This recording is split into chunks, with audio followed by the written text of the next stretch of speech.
دوستو، آج ہم ایک بہت اہم اسلامی حکم کے بارے میں بات کریں گے جسے صدقہ فطر یا فطرہ کہا جاتا ہے۔ رمضان کا مہینہ رحمت، برکت اور مغفرت کا مہینہ ہے۔ پورے مہینے مسلمان روزہ رکھتے ہیں، نماز پڑھتے ہیں، قرآن کی تلاوت کرتے ہیں اور اللہ سے اپنے گناہوں کی معافی مانگتے ہیں۔ لیکن رمضان کے آخر میں اللہ نے ایک خاص عبادت رکھی ہے جسے فطرہ کہتے ہیں۔ فطرہ دراصل ایک صدقہ ہے جو ہر مسلمان پر واجب کیا گیا ہے تاکہ غریب اور ضرورت مند لوگ بھی عید کی خوشی میں شامل ہو سکے۔ حدیث میں آتا ہے کہ حضرت محمد مصطفیٰ صلی اللہ علیہ وسلم نے مسلمانوں پر فطرہ واجب کیا تاکہ غلطی رہ جائے تو پوری ہو جائے اور غریب لوگوں کو کھانے کا بھی انتظام ہو جائے۔ اس لیے فطرہ صرف صدقہ نہیں بلکہ روزے کی پاکیزگی اور غریبوں کی مدد کا ذریعہ ہے۔ فطرہ اس مسلمان پر واجب ہے جس کے پاس اپنی ضرورت سے زیادہ مال ہو۔ اگر کسی کے پاس اتنا مال ہے کہ وہ اپنے خرچ کے بعد کچھ بچا سکتا ہے تو اس پر فطرہ دینا ضروری ہے۔ گھر کا سرپرست اپنے ساتھ ساتھ اپنے بچوں کا بھی فطرہ دیتا ہے، یہاں تک کہ چھوٹے بچوں کا فطرہ بھی ان کے والد دیتے ہیں۔ اگر گھر میں 4 یا 5 لوگ ہیں تو ہر ایک کا الگ الگ فطرہ دیا جاتا ہے۔ اب بات آتی ہے کہ فطرہ کتنا دینا چاہیے۔ اسلام میں فطرے کی ایک ماترا طے کی گئی ہے۔ حدیث میں آتا ہے کہ ایک آدمی کا فطرہ 2.5 کلو کے گیہوں کے برابر دیا جاتا ہے۔ آج کے دور میں لوگ اسے پیسے کی شکل میں بھی دے سکتے ہیں۔ بھارت اور کئی جگہوں پر عام طور پر لگ بھگ 1.5 سے 2 کلو یا 2.5 کلو اس فطرے کے طور پر دی جاتی ہے، لیکن بہتر یہی ہے کہ انسان اپنی حیثیت کے حساب سے تھوڑا زیادہ دے تاکہ غریبوں کو زیادہ فائدہ پہنچ سکے۔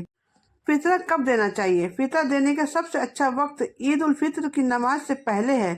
حدیث میں بتایا گیا ہے کہ اگر کوئی انسان عید کی نماز سے پہلے فطرہ دے دیتا ہے تو وہ اصلی فطرہ ہے، لیکن اگر کوئی نماز کے بعد دے دیتا ہے تو وہ صرف ایک عام صدقہ بن جاتا ہے۔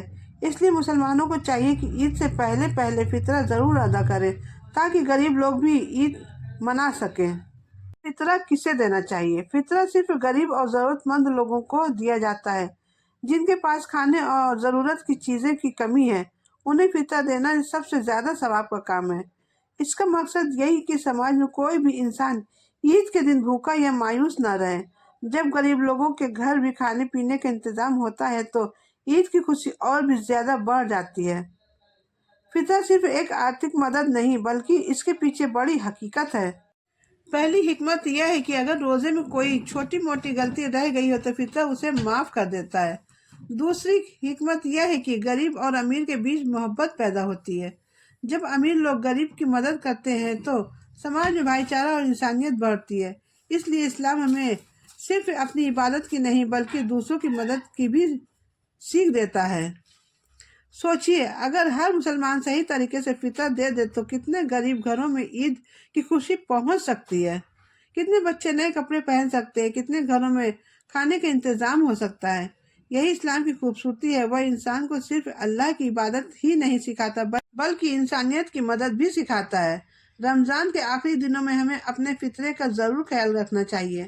اگر ہم نے ابھی تک فطرہ نہیں دیا تو جلد سے جلد ادا کریں تاکہ ہمارے روزے مکمل ہوں، غریبوں کی مدد ملے اور اللہ کی رحمت ہم پر برسے۔ اللہ تعالی ہم سب کو صحیح طریقے سے فطرہ ادا کرنے کی توفیق عطا فرمائے اور ہماری تمام عبادتوں کو قبول فرمائے۔ آمین۔